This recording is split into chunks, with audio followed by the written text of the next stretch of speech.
함께 사도신경 하심으로 수요 기도회를 시작하겠습니다.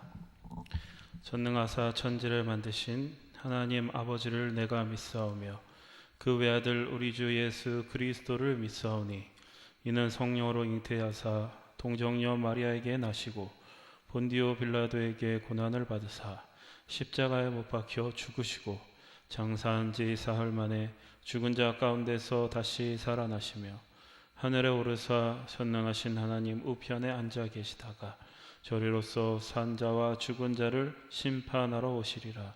성령을 믿사오며 거룩한 공예와 성도가 서로 교통하는 것과 죄를 사하여 주시는 것과 몸이 다시 사는 것과 영원히 사는 것을 믿사옵나이다.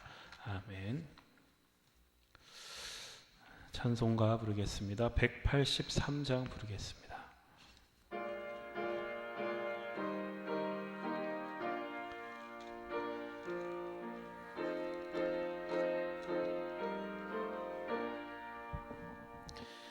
빈들의 마른 풀같이 시들은 나의 영혼 주님이 약속한 성령 간절히 기다리네. 가물어 메마른 땅에 단비를 내리시듯 성령의 단비를 부어 새 생명 주옵소서. 반가운 빗소리 들려 산천이 춤을 추네. 봄비로 내리는 성령 내게도 주옵소서. 가물어 메마른 땅에 단비를 내리시듯 성령의 단비를 부어 새 생명 주옵소서. 절 따라 우로를 내려 조목이 무성하니 갈급한 내 심령 위에 성령을 부으소서. 가물어 메마른 땅에 단비를 내리시듯 성령의 단비를 부어 새 생명 주옵소서. 잠대신 사랑의 언약 어길 수 있사오랴. 오늘의 흡족한 은혜 주실 줄 믿습니다. 가물어 메마른 땅에 단비를 내리시듯 성령의 단비를 부어 새 생명 주옵소서. 아멘. 찬송가 405장 주의 친절한 팔에 안기세요. 우리 힘차게 박수 치면서 찬양합시다. 405장입니다.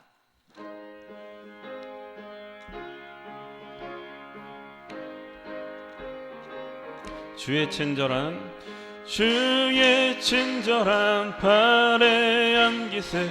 우리 마음이 평안하리니 항상 기쁘고 복이 되겠네. 영원하신 팔에 안기세. 주의 팔에 그 크신 팔에 안기세. 주의 영원하신 팔의 한기세.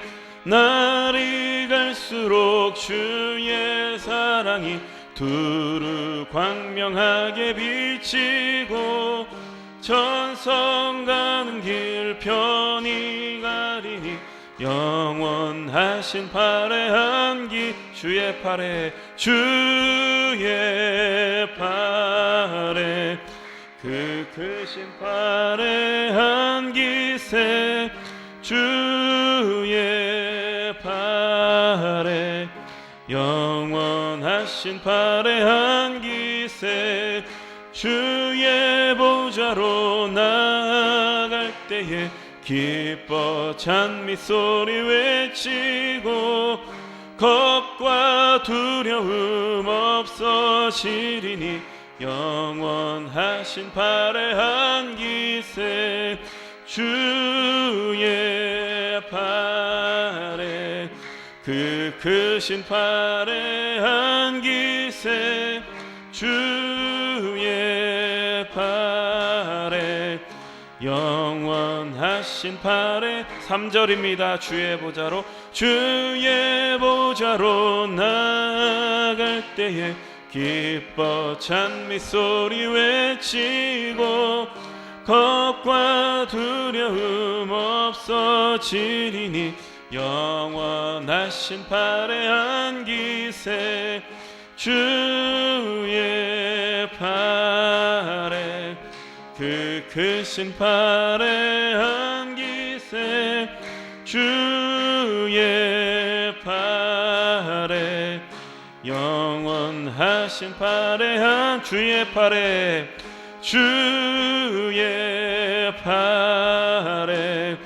그 크신 팔의 한기세.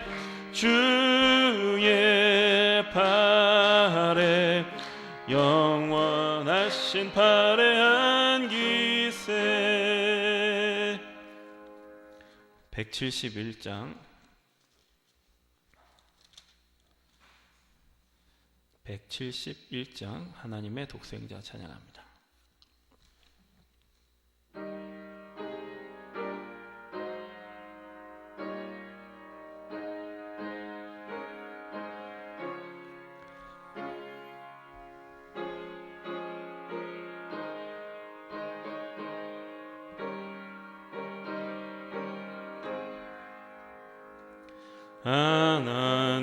하나님의 독생자 예수 날 위하여 오시었네. 내 모든 죄 사시려고 십자가 지셨으나 다시 사셨네. 살아계신 주 나의 참된 소망. 두려움이 사라지네. 사랑의 주네 갈 길 인도하니 내 모든 삶의 기쁨 늘 충만하네.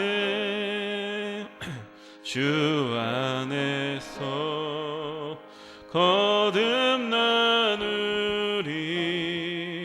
기뻐하며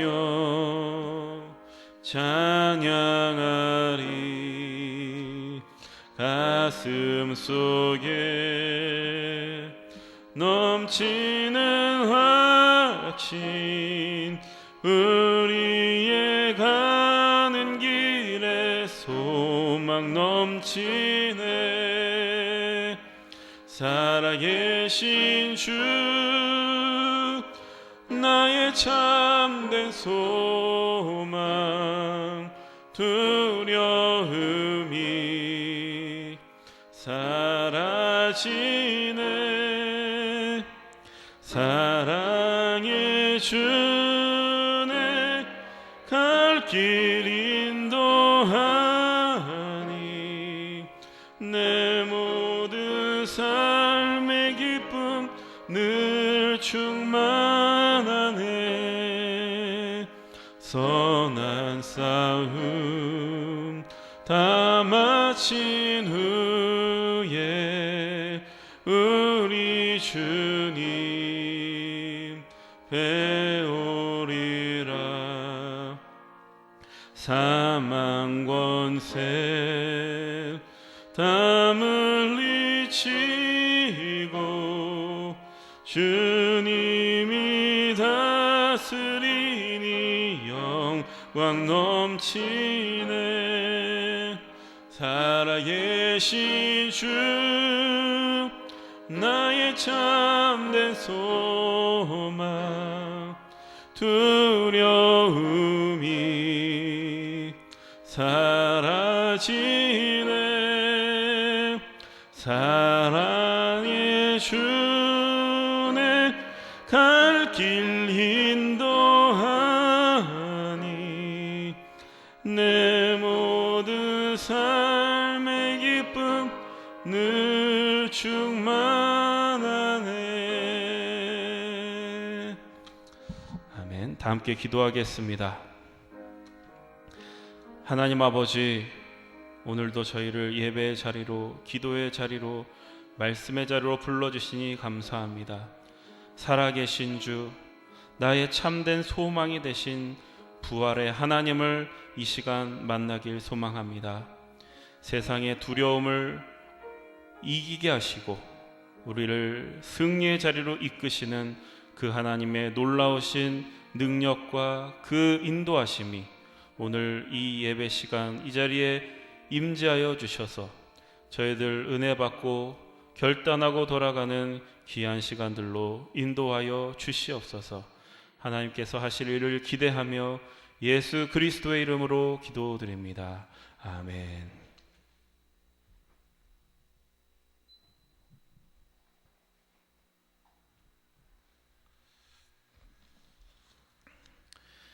오늘 우리에게 주시는 하나님의 말씀은 요한복음 20장 19절에서 29절까지 말씀입니다. 요한복음 20장 19절에서 29절까지 우리 다 같이 한 목소리로 합독하겠습니다.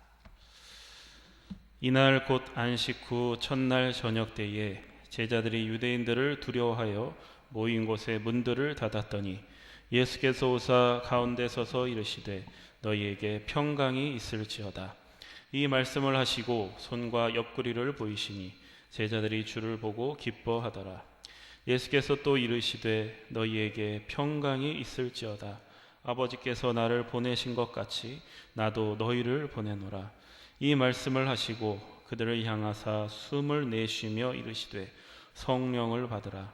너희가 누구의 죄든지 사하면 사하여질 것이요 누구의 죄든지 그대로 두면 그대로 있으리라 하시니라. 12 제자 중에 하나로서 디두모라 불리는 도마는 예수께서 오셨을 때에 함께 있지 아니한지라. 다른 제자들이 그에게 이르되 우리가 주를 보았노라 하니 도마가 이르되 내가 그의 손에 못자국을 보며 내 손가락을 그 못자국에 넣으며 내 손을 그 옆구리에 넣어보지 않고는 믿지 아니하겠노라 하니라. 여드레를 지나서 제자들이 다시 집 안에 있을 때에 도마도 함께 있고 문들이 닫혔는데 예수께서 오사 가운데 서서 이르시되 너희에게 평강이 있을지어다 하시고 도마에게 이르시되 내 손가락을 이리 내밀어 내 손을 보고 내 손을 내밀어 내 옆구리에 넣어보라. 그리하여 믿음 없는 자가 되지 말고 믿는 자가 되라. 도마가 대답하여 이르되 나의 주님이시오 나의 하나님이시니이다. 예수께서 이르시되 너는 나를 본고로 믿느냐? 보지 못하고 믿는 자들은 복되도다 하시니라. 아멘. 오늘 본문 말씀은 부활하신 예수님이 제자들에게 나타나시는 그 장면입니다. 기독교 신앙에서 부활이라는 것은 다만 세상 사람들이 보는 것처럼 어떤 신기한 사건, 초자연적인 어떤 그런 사건이 아닙니다. 부활은 기독교인들에게 어떤 분기점이 되는 아주 중요한 사건입니다. 예수님의 부활 이전에는 없던 길이, 이전에는 없던 기회가 그 부활로 인하여 열리게 되었다. 성경은 그렇게 증언하고 있습니다. 그럼 그것이 어떤 길이고 어떤 기회냐? 그것은 예수님의 인생을 내 인생에 재현해 볼 수 있는, 예수님이 가신 길을 나도 한번 살아볼 수 있는 아주 영광스러운 길이며 아주 명예로운 기회다라고 말씀합니다. 좀 더 구체적으로 얘기하면 이게 무슨 얘기냐 하면, 예수님을 믿고 따르는 사람은 예수님처럼 죽음이 끝이 아닌 인생, 십자가가 끝이 아닌 인생, 오히려 그 십자가가, 오히려 그 죽음이 부활로 반전이 되고 역전이 되는 그러한 인생 속에, 그런 인생에 참여하게 된다, 그런 의미입니다.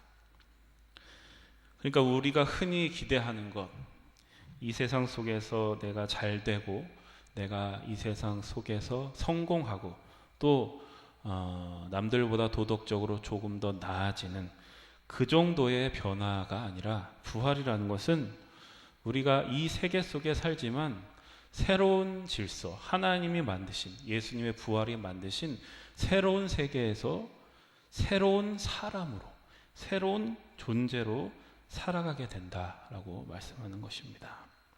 그러니까 오늘은 이 변화가 어떤 것인지, 새로운 사람으로 새로운 세계에서 살아간다는 게 구체적으로 어떤 것인지를 본문을 통해서 살펴보도록 하겠습니다. 19절 말씀을 다시 한번 봉독합니다. 이날 곧 안식 후 첫날 저녁 때에 제자들이 유대인들을 두려워하여 모인 곳의 문들을 닫았더니 예수께서 오사 가운데 서서 이르시되 너희에게 평강이 있을지어다. 이 말씀에서 보는 바와 같이 제자들이 지금 다 모여 있는데 문을 걸어 잠그고 있습니다. 문을 걸어 잠그고 있는 것은 어떻게 보면 세상과 단절된 채로, 정말 그 두려움에, 세상을 향한 두려움, 그 예수님을 따라갔다는 그런 지금 혐의를 이들은 받고 있기 때문에 그러한 두려움 속에 지금 휩싸여서 방문을 걸어 잠고 그 안에 있는 것입니다. 이들의 모습은 무엇을 보여주냐면, 부활을 모르는 세상이 가지고 있는 두려움을 보여주는 겁니다. 부활이 없는 세상, 부활을 모르는 세상은 늘 이러한 두려움 속에 갇혀 있고 두려움 속에 지배당합니다. 그럼 이 두려움은 어디서부터 오는 거냐? 세상의 질서로부터 오는 것입니다. 죄가 다스리는, 사탄의 지배 아래에 있는 그 세상이 주는 두려움. 왜냐하면 죄의 결과는, 죄의 지배 속에 살아가는 삶이 맞이하게 될 그 결론은 죽음이다. 죄의 결과는 죽음이다라고 성경은 계속해서 경고하고 있기 때문에 그렇습니다. 어쨌든 우리는 죽게 되는 것, 잘났든 못났든 그 끝이 죽음이라는 것, 그게 바로 세상 질서의 결론입니다.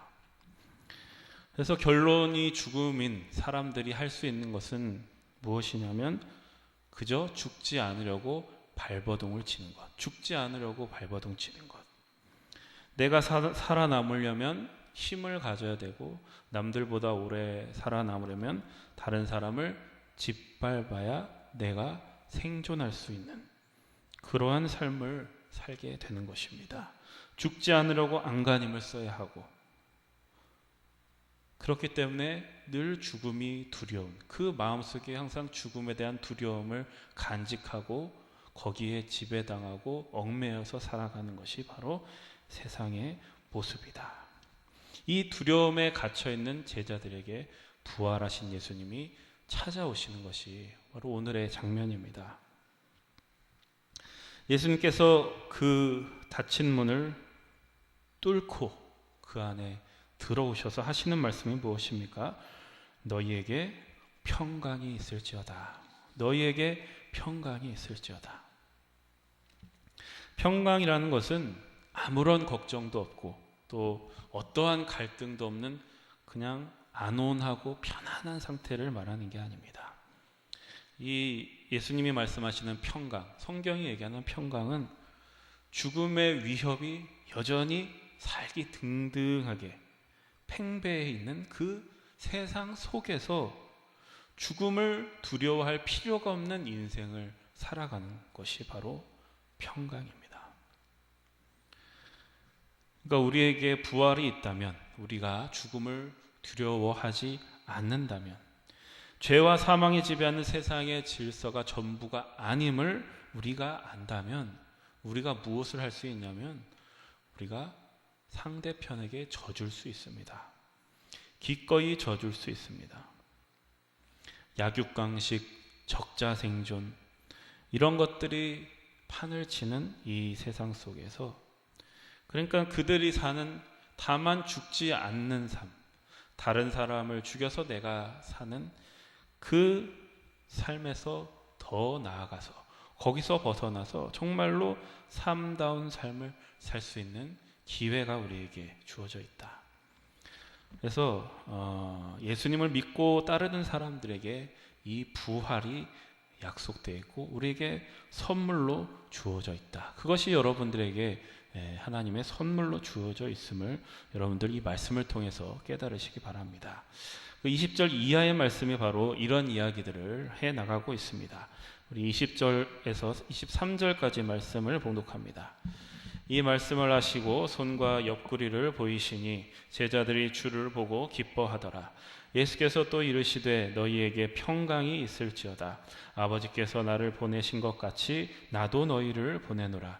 이 말씀을 하시고 그들을 향하사 숨을 내쉬며 이르시되 성령을 받으라. 너희가 누구의 죄든지 사하면 사하여질 것이요 누구의 죄든지 그대로 두면 그대로 있으리라 하시니라. 아버지께서 나를 보내신 것 같이 나도 너희를 보내노라. 중요한 얘기입니다. 신앙생활이라는 것은 무엇을 하는 것이냐면 부활하신 예수님이 파송하신 그 삶을 우리가 순종하며 사는 것입니다. 예수님께서 먼저 본을 보이셨습니다. 하나님께서 예수님을 보내셨고 인간의 자리에 십자가의 길로 보내셨고 예수님은 그 자리와 길을 순종하셨습니다. 그와 마찬가지로 우리도 부활하신 예수님께서 보내신 그 자리를 순종하고 그 길을 가는 것이 바로 우리가 살아야 될 삶이고 평강의 삶이다 라고 얘기하는 겁니다. 근데 여기서 재밌는 표현이 나옵니다. 여기 보면 22절의 말씀에 보면 예수님께서 이 말씀을 하시고 그들을 향하사 숨을 내쉬며 이르시되 성령을 받으라. 숨을 내쉬며. 여기서 이제 숨은 어떤 것이냐면 우리가 창세기에서 하나님이 인간을 창조하실 때 이제 흙으로 인간을 빚으시고 무엇을 넣었다고 하셨습니까? 무엇을 불어넣으니 사람이 되었다. 생명이 되었다. 생기를 불어넣었다. 생기를 불어넣었다. 할 때 그 생기가 바로 여기서 나오는 숨을 말하는 것입니다. 그러니까 무엇을 연상시키냐면 창조를 연상시킵니다. 창조. 새로운 창조입니다. 새로운 인간으로의 창조. 그래서 부활이라는 것은 그냥 죽었다가 살아난 게 아니라 하나님께서 새롭게 창조하시는 인간, 하나님께서 새롭게 만드실 인간, 죽음을 두려워하지 않고 부활이 약속되어 있는 새로운 인간을 창조하신다는 그런 의미가 여기 담겨 있습니다. 그래서 예수님의 제자들을 파송하시는 것은 무엇이냐면, 너는 이제 새로운 인간으로서, 내 부활로 인해서 만들어진 새로운 인간으로서 너는 새로운 존재로서 살아가야 한다라는 그러한 파송의 의미가 있습니다. 그렇게 숨을 내쉬면서 뭐라고 하시냐? 성령을 받아라. 성령님이 여러분 하시는 일이 뭐냐면, 예수님의 부활이 만든 그 새로운 인간으로서 그 부활하신 예수님께 순종하도록 우리를 돕고 이끄시는 것이 바로 성령님이 하시는 일입니다. 성령님의 인도하심을 따라서 우리가 부활의 새 인간으로서, 새 사람으로서 살아가는데, 거기 밑에 중요한 이 삶에 주어질 권세에 대해서 얘기합니다. 몇 절인가요? 23절에 보면 이런 권세가 주어진다. 너희가 누구의 죄든지 사하면 사하여질 것이요 누구의 죄든지 그대로 두면 그대로 있으리라. 이런 놀라운 권세가 그 새로운 인간에게 주어져 있다는 겁니다. 그러니까 이 말씀은 뭐냐면, 한마디로 죽음을 두려워할 필요가 없는 인생을 살 수 있는 권세가 주어진다라는 얘기입니다. 그러니까 우리를 죽음을 우리의 운명으로 만드는 것이 바로 죄입니다. 죄의 세력이 바로 우리를 그렇게 만듭니다. 근데 예수님께서 십자가에 부활하심으로 우리는 죄와 사망의 권세에서 해방되었기 때문에 이제는 죽음이 아니라 부활이 우리의 운명이 되었다. 그런 권세가 우리에게 주어졌다. 이렇게 말씀합니다. 저는 이러한 의미에서 기독교는 참 현실적인 종교다 이렇게 생각합니다. 왜냐하면 기독교에는 부활이 있기 때문에 그렇습니다. 부활이 있기 때문에 우리는 죽음을 두려워할 필요가 없는, 죽음을 당당하게 마주 볼 수 있는 그러한 인생을 살 수 있는 것입니다. 근데 부활을 모르는 세상은 늘 그 죽음을 두려워하는 삶을 살게 됩니다. 죽음이 너무나 두렵기 때문에 마치 죽음이 없는 것처럼 그 죽음을 외면하고 살아갈 수밖에 없는 것이 바로 세상 사람들의 인생입니다. 그런데 기독교는 부활이 있기 때문에 죽음을 똑바로 바라볼 수 있고 또 죽음을 끌어안고 살아갈 수 있습니다.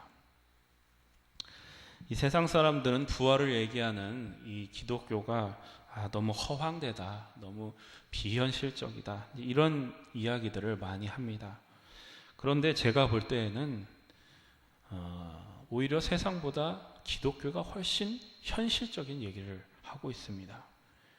왜냐하면 기독교는 죽음이 끝이 아니라 부활로 가는 십자가라고 얘기하기 때문에 그렇습니다.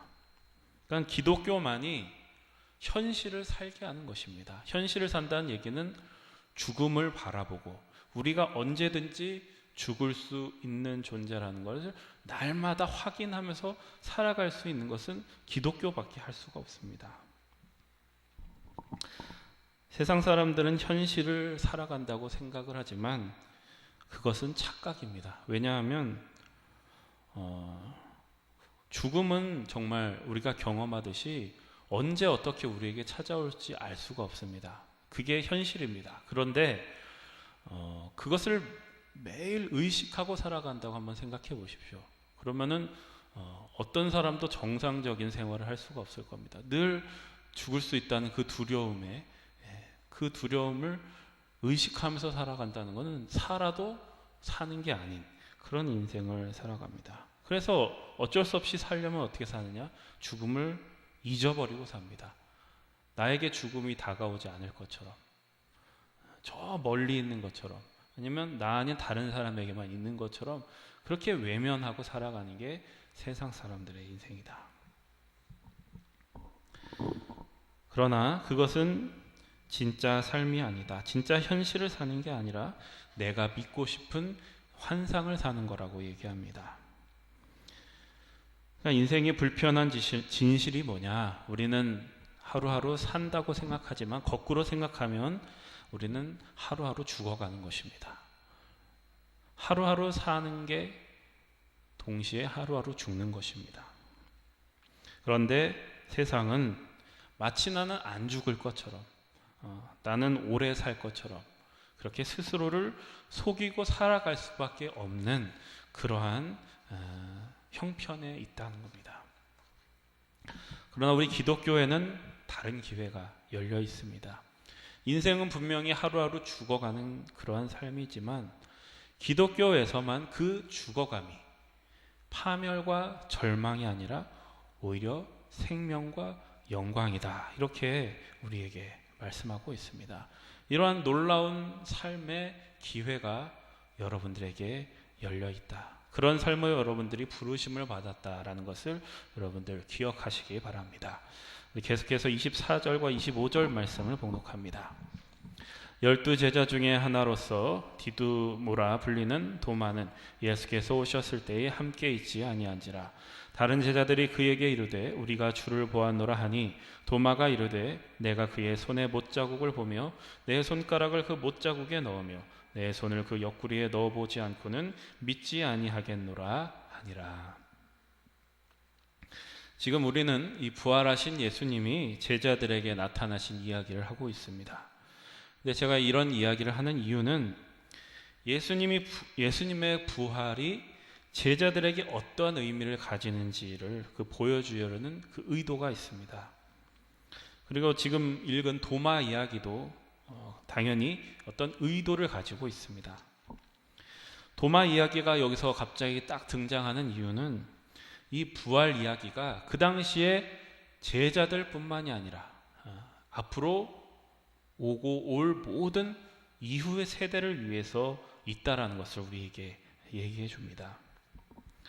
지금 이 시대의 제자들은 부활하신 예수님을 직접 눈으로 보고 만져본 사람들입니다. 그런데 이제 예수님께서 승천을 하시고 난 뒤에 이제 태어날 사람들은 그 부활하신 예수님을 직접 볼 기회가 없습니다. 여러분들도 다 부활을 믿지만 부활하신 예수님을 직접 보고 믿으신 분들은 한 분도 안 계십니다. 그래서 오늘 지금 읽은 이 본문은 이렇게 부활하신 예수님을 직접 못 본 사람들을 위한 그런 지금 이야기가 도마 이야기입니다. 그래서 24절 말씀에 보면 부활하신 예수님이 제자들에게 나타나셨을 때 도마가 그 자리에 없었다 이렇게 얘기합니다. 그러니까 처음에는 처음에 제자들이 부활하신 예수님을 봤을 때 그 자리에 도마가 없었기 때문에 나중에 와가지고 이제 그 부활하신 예수님에 대한 이야기를 전해 들은 겁니다. 그러니까 어떻게 보면 이 도마의 입장이 지금 이 입장이 우리의 입장과 비슷한 것입니다. 그러니까 우리들 중에 누구도 부활하신 예수님을 본 사람은 없습니다. 제자들의 증언을 이 성경을 통해서 우리는 증언을 전해 듣고 있을 뿐입니다. 그러니까 이제 이 본문이 말하려고 하는 것은 뭐냐면 이 도마가 의심이 많고 믿음이 부족하고 그런 이야기를 하고 싶은 게 아니라 우리가 이 도마가 가졌던 그 문제를 우리도 거쳐가야 한다라는 것을 얘기하는 것입니다. 그래서 26절 이하에 보면 예수님은 도마를 위해서 다시 제자들을 찾아오시는 이야기가 이어집니다. 26절에서 29절까지 말씀입니다. 여드레를 지나서 제자들이 다시 집 안에 있을 때에 도마도 함께 있고 문들이 닫혔는데 예수께서 오사 가운데 서서 이르시되 너희에게 평강이 있을지어다 하시고 도마에게 이르시되 내 손가락을 이리 내밀어 내 손을 보고 내 손을 내밀어 내 옆구리에 넣어보라. 그리하여 믿음 없는 자가 되지 말고 믿는 자가 되라. 도마가 대답하여 이르되 나의 주님이시오 나의 하나님이시니이다. 예수께서 이르시되 너는 나를 본고로 믿느냐? 보지 못하고 믿는 자들은 복되도다 하시니라. 지금 도마를 위해서, 예수님을 보지 못한 도마를 위해서 다시금 예수님께서 제자들이 모이신 그 자리에 찾아오셔서 도마를 만나주시는 장면입니다. 그래서 도마가 그 예수님을 보고 직접 그 못자국도 만져보고 지금 예수님의 부활을 믿게 되는 그런 장면입니다. 근데 여기서 중요한 것은 예수님께서 마지막에 덧붙이신 29절의 말씀, 너는 나를 본고로 믿느냐? 보지 못하고 믿는 자들은 복되도다. 이 말씀이 핵심입니다. 그러니까 이 말씀을 딱 들으면 우리는 이거 보고 나서야 믿냐 이러면서 예수님께서 마치 도마를 책망하는 말처럼 들리지만 사실 이 말씀은 도마와 같이 예수님을 직접 만져보고 보지 못하는, 부활하신 예수님을 만져보지 못한 그 세대들에게 주신 말씀입니다. 너희는 부활하신 예수님을 보고 믿는 제자들이 부럽겠지만 오히려 보지 않고 만지지 않고 믿는 사람들이 더 복되다라고 얘기하고 계시는 겁니다. 우리들의 소원은 예수님을 직접 만나고 그 기적을 직접 체험하는 것이지만 우리의 기대와는 다르게 예수님은 오히려 너희가 나를 보지 못하고 만지지 못하고 믿는 것이 더 복이 있다라고 지금 말씀을 하시는 겁니다. 이 얘기는 무슨 얘기냐면 예수님이 이제 승천하신 후에 우리에게 보내실 성령님이 계시기 때문에 하시는 말씀입니다. 여러분, 우리는 성령의 시대에 살고 있습니다. 제자들에게는 예수님이 직접 동행하셨지만 우리들에게는 누가 동행하시냐면 성령님께서 동행하고 계십니다. 그래서 오히려 예수님과 동행했던 사람들보다 성령과 동행하는 우리들이 더 복되다라고 말씀하십니다. 여러분, 한번 여러분들의 신앙을 생각해 보십시오. 사실 우리가 부활하신 예수님을 직접 보지도 않고 만지지도 않는데 그 부활을 믿는다는 것은 굉장히 놀라운 일입니다. 그 믿는다는 것 자체가 놀라운 일입니다. 그것이 자체가 기적입니다. 그러니까 우리가 부활을 믿는다는 것이 바로 성령께서 우리 가운데 계시고 우리와 함께 동행하고 계신다라는 것을 우리가 믿음으로 알 수가 있는 것입니다. 나로서는 감당할 수 없는 그 일들, 그 놀라운 일들을 믿게 하시는 성령님께서 우리 가운데 계시는 겁니다. 이 세상 사람들에게 부활 이야기를 하면 늘 듣는 말이 뭐냐면 눈에 보이는 증거를 좀 보여달라는 겁니다. 너희들이 믿는 그 예수님, 너희들이 믿는 그 부활, 내가 알아먹을 만한 증거를 가져오면 내가 믿겠다, 이렇게 얘기를 합니다. 그런데 사실은 그들에게 정말 그 증거가 있을 리도 없지만 증거가 있다고 해도 그것을 가져다 주어도 그들은 믿지 않을 것입니다. 왜냐하면 부활을 믿는 것은 오직 성령님께서만 하실 수 있는 일이기 때문에 그렇습니다. 그래서 우리가 해야 될 일은 뭐냐면 부활을 믿지 않는 그들을 정죄하거나 설득할 필요가 없습니다. 우리가 해야 될 일은 우리 스스로가 부활을 믿는 사람으로 사는 일을 해야 됩니다. 부활의 증인으로서 또 부활 신앙을 가지고 사는 사람으로서 사는 일이 바로 우리들이 해야 될 일입니다. 여러분, 부활 신앙을 가지고 사는 사람에게 놀라운 것은 뭐냐면 부활을 믿는 사람에게는 의미 없는 시간이라는 게 없습니다. 헛된 인생이라는 게 없습니다. 모든 것이 합력하여 선을 이루는 그 하나님의 섭리가 우리의 인생을 붙들고 있기 때문에 우리가 낭비하는 시간이라고 생각하는 것, 우리가 실패한 시간이라고, 내 인생 전체 중에 정말 이 부분은 잘라서 없애버리고 싶은 그러한 부끄럽고 한심한 그 시간들조차도 부활신앙을 갖고 사는 사람들에게는 모든 것들이 의미 있고 가치 있는 시간이 된다라는 겁니다. 여러분, 그 누구도 십자가에서 부활을 기대한 사람들이 없었습니다. 그 누구도 그 십자가에서 부활이 꼽힐 거라는 꿈을 꾼 사람이 없었습니다. 그래서 우리가 부활신앙을 가지고 산다는 것은 십자가에서도 부활을 만들어내시는 그 하나님의 일하심을 우리가 기대하고 그것을 꿈꾸면서 사는 삶입니다. 제가 대표적으로 요셉의 이야기를 잠깐 들려드리겠습니다. 요셉은 형들에게 미움을 사서 이제 팔려가고 또 무고를 당하고 감옥에 갇힙니다. 그 족쇄와 그 쇠사슬이 그를 완전히 묶어버립니다. 정말로 그는 아무것도 할 수 없는, 자기 힘으로는 어떤 것도 할 수 없는 그런 인생을 오랜 시간 동안 살게 됩니다. 그런데 나중에 바로가 꿈을 꾸고 그 꿈을 해몽하여 그는 총리가 되고 나중에는 온 세상을 구하는 위대한 인물이 됩니다. 여러분, 그런데 잘 생각해 보십시오. 우리는 그의 결론만 보고 그가 이렇게 위대한 위대한 결말을 맺은 거 보니까 분명히 그의 삶의 과정 속에 그럴 만한 이유가 있을 것이다 라고 생각합니다. 그러나 우리가 성경을 보면은 전혀 그는 그러한 위대한 사람이 될 만한 조건을 갖추지 못했습니다. 온 세상을 구할 만한 어떠한 조건도 없었고 어떠한 준비도 없었고 어떠한 기대도 없었고 상상도 할 수 없는 그러한 과정 속에서 하나님께서 온 세상을 구할 요셉을 감추어 두신 겁니다. 마치 하나님께서 그 예수님의 십자가 안에 부활을 감추어 놓았듯이 여러분의 인생도 하나님께서 그렇게 감추어 두고 계시는 겁니다. 그래서 우리는 결코 헛된 인생이라는 걸 살 수가 없습니다.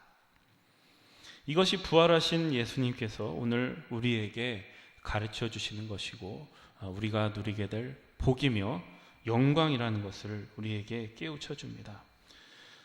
여러분의 인생 속에 부활이 감추어져 있습니다.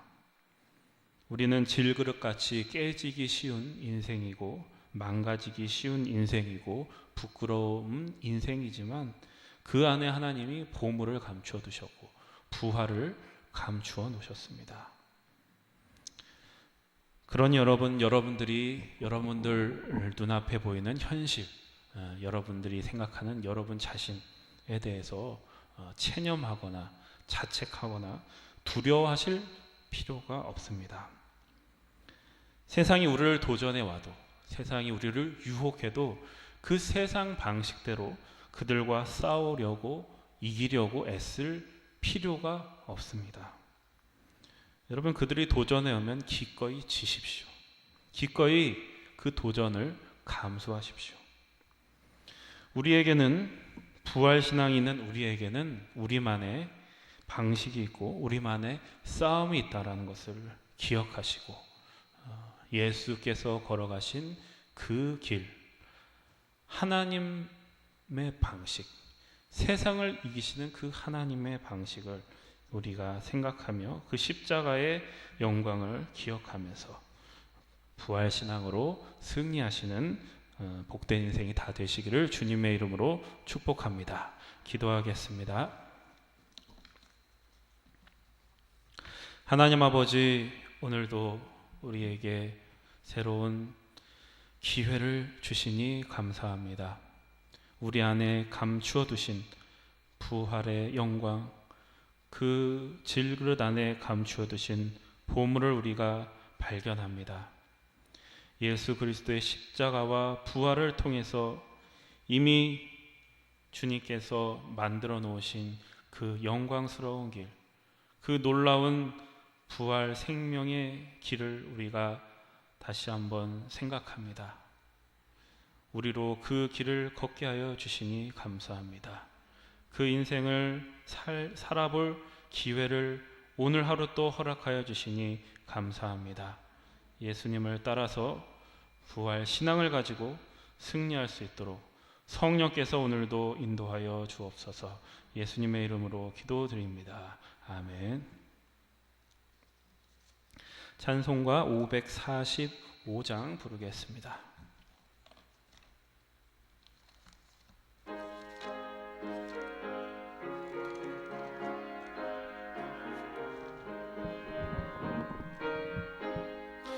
이 눈에 아무 증거 아니 배여도 믿음만을 가지고 선을 걸으며 이 귀에 아무 소리 아니 들려도 하나님의 약속 위에 서리라. 걸어가세 믿음 위에 서서 나가세 나가세 의심 버리고 걸어가세 믿음 위에 서서 눈과 귀에 아무 증거 없어도 이 눈이 보기에는 어떠하든지 이미 얻은 증거대로 늘 믿으며 이 맘에 의심 없이 살아갈 때에 우리 소원 주 안에서 이루리.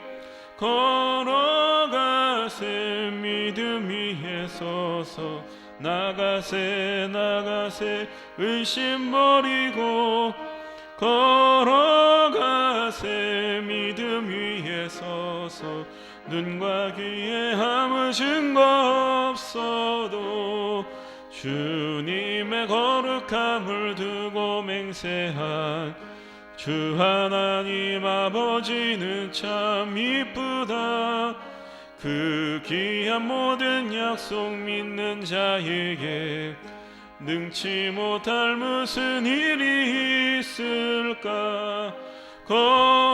걸어가세 믿음 위에 서서 나가세 나가세 의심 버리고 걸어가세 믿음 위에 서서 눈과 귀에 아무 증거 걸어가세 걸어가세 믿음 위에 서서 나가세 나가세 의심 버리고 걸어가세 믿음 위에 서서 눈과 귀에 아무 증거 없어도.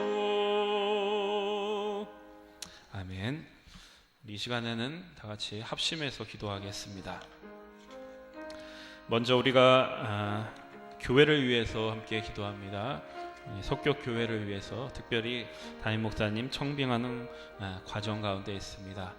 청빙 과정이 잘 하나님의 뜻 가운데 마무리되며 선한 결과를 낳을 수 있도록 우리 함께 마음 모아서 기도하겠습니다. 주여 한번 크게 부르짖고 통성으로 기도하겠습니다. 주여.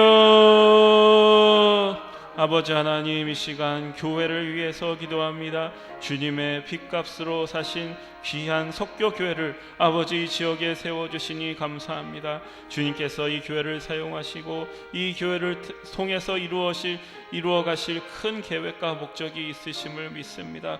아버지 하나님, 연약하고 부족하지만 하나님께서 세우시고 하나님께서 인도하시니 아버지 하나님 복된 길로 선한 길로 나아갈 줄로 믿습니다. 아버지 하나님, 우리 교회가 준비하고 있는 여러 가지 일들이 있습니다. 그 일들 가운데 주님께서 함께하여 주시고 개입하여 주셔서 아버지 선한 결과로 이루어질 수 있도록 주님 도와주시옵소서. 우리의 힘과 지혜로는 되지 않사오니 주님께서 임재하여 주시고 인도하여 주시고 간섭하여 주시고 개입하여 주셔서 하나님의 놀라우신 뜻과 목적이 아버지 이 교회를 통해서 이루어지기를 소망합니다. 담임 목사님 청빙하는 가정 가운데 있습니다. 아버지 하나님 하나님께서 개입하여 주시고 간섭하여 주셔서 아버지 하나님 정말 좋은 결과를 맺을 수 있도록 주님 인도하여 주시옵소서. 하나님의 교회로서 참된 교회로서 다시 한번 새로워지는 귀하고 복된 계기가 될 수 있도록 주님 인도하여 주옵소서. 과정 가운데 주님 함께하여 주셔서 우리가 이 과정을 잘 통과해내서 하나님께 영광을 올려드리는 귀하고 복된 교회가 될 수 있도록 주님 도와주시고 인도하여 주시옵소서. 우리 이 시간에는 우리의 중보가 필요한 교우들을 위해서 함께 기도하겠습니다. 김윤정 집사님, 이윤경 집사님, 김유경 집사님, 서정원 집사님, 강태희 권사님, 최민혁 권사님, 임정원 권사님, 박반의 권사님, 신먼호 권사님, 허용종 장로님, 전승조 장로님, 우리의 기도가 필요한 우리 교우들입니다. 우리 그 이름을 생각하시면서 그 얼굴을 떠올리시면서 우리의 마음을 다해서 그들에게 중보하며 기도하며 나아가겠습니다. 주여 한번 크게 부르짖고 그들을 위해서 기도합니다. 주여! 아버지 하나님, 주님께서 사랑하시는 이 형제 자매들을 위해서 기도합니다. 우리의 중보가 필요한 우리 형제 자매들, 아버지 하나님께서 사랑하시는 우리 형제 자매들입니다. 아버지 하나님, 어려운 가운데 있습니다. 육신의 고통 가운데 있습니다. 어려운 사정 가운데 있습니다. 주님 붙들어 주시고 인도하여 주시옵소서. 살 길을 열어주시고 하나님께서 은혜를 도와여 주시옵소서. 우리가 오늘 받은 은혜보다 더 큰 은혜를 그들에게 허락하여 주시고 더 큰 위로를 주시고 더 큰 소망을 그들에게 부어주셔서 아버지 하나님, 어려운 일들 가운데 주님을 의지하여 승리할 수 있는 그들의 인생이 될 수 있도록 주님 도와주시옵소서. 하나님께서 가장 그들의 마음을 잘 아시는 줄 믿습니다. 찾아가 주셔서 함께하여 주시고 아버지 위로하여 주시고 손 붙들어 주시고 강한 팔로 그들을 지지해 주시고 아버지 하나님, 그들이 포기하지 아니하고 체념하지 아니하고 주님의 길로 나아갈 수 있도록 주님 힘과 용기를 도와여 주시옵소서. 성령으로 충만케 하여 주셔서 믿음으로 승리할 수 있는 귀한 인생들 다 될 수 있도록 주님 도와주시옵소서. 부활 소망을 가지고 승리하는 귀한 한 사람 한 사람의 인생이 될 수 있도록 붙들어 주시옵소서. 함께하여 주시옵소서.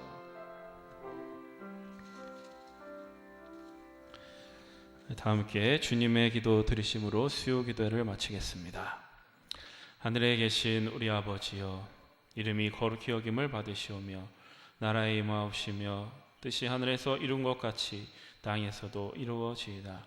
오늘날 우리에게 일용할 양식을 주옵시고 우리가 우리에게 죄 지은 자를 사하여 준 것 같이 우리의 죄를 사하여 주옵시고 우리를 시험에 들게 하지 마옵시며 다만 악에서 구하옵소서. 대개 나라와 권세와 영광이 아버지께 영원히 있사옵나이다. 아멘.